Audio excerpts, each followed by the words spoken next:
చూస్ country delight, live better. ఇప్పుడే country delight app ని download చేసుకోండి. కరోనా ఇప్పుడు మళ్లీ పంజా విసురుతూ తన ప్రతాపాన్ని చూపిస్తోంది. ప్రపంచ వ్యాప్తంగా రోజు రోజుకు కరోనా కేసులు నమోదవుతున్నాయి. కేంద్ర కోవిడ్ డాష్ బోర్డ్ సమాచారం ప్రకారం దేశవ్యాప్తంగా మొత్తంగా 1009గా కేసులు నమోదయ్యాయి. ఈ దెబ్బతో కరోనాతో ఇప్పటికీ 7గురు మృతి చెందడం అనేది ఆందోళన కలిగిస్తోంది. అయితే ఈ క్రమంలోనే Indian Council of Medical Research director general doctor Rajiv Bahl కీలకమైన సూచనలు చేశారు. కరోనా కొత్త వేరియంట్ల గురించి ఎక్కువగా భయపడాల్సిన అవసరం లేదని స్పష్టం చేశారు.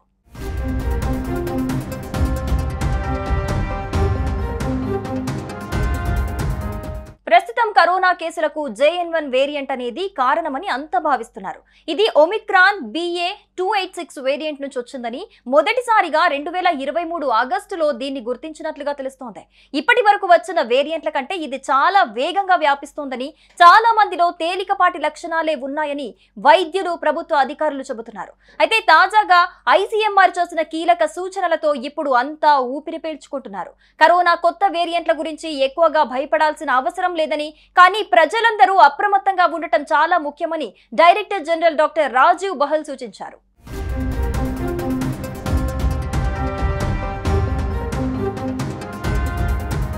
ప్రస్తుత పరిస్థితిని ప్రభుత్వం, ఇతర సంబంధిత ఏజెన్సీలు నిశితంగా గమనిస్తున్నాయని, ప్రాథమిక ఆరోగ్య జాగ్రత్తలు తీసుకోవటం చాలా అవసరమని ఆయన అభిప్రాయపడ్డారు. ముఖ్యంగా క్యాన్సర్ రోగులు లేదా రోగ నిరోధక శక్తి తక్కువగా ఉన్నవారు ఎలాంటి రోగాల బారిన పడకుండా ప్రత్యేక జాగ్రత్తలు తీసుకోవాలని సూచించారు. తాజాగా కేంద్ర ఆరోగ్య మంత్రిత్వ శాఖ విడుదల చేసిన సమాచారం ప్రకారం దేశవ్యాప్తంగా మొత్తం 1009 యాక్టివ్ కేసులున్నాయని, గత వారం వ్యవధిలో కొత్తగా 750 మందికి కరోనా సోకినట్లుగా తెలిపింది. సుమన్ టీవీలో మీ పర్సనల్ అండ్ బిజినెస్ ప్రమోషన్స్ కోసం కింది నెంబర్కి కాంటాక్ట్ చేయండి.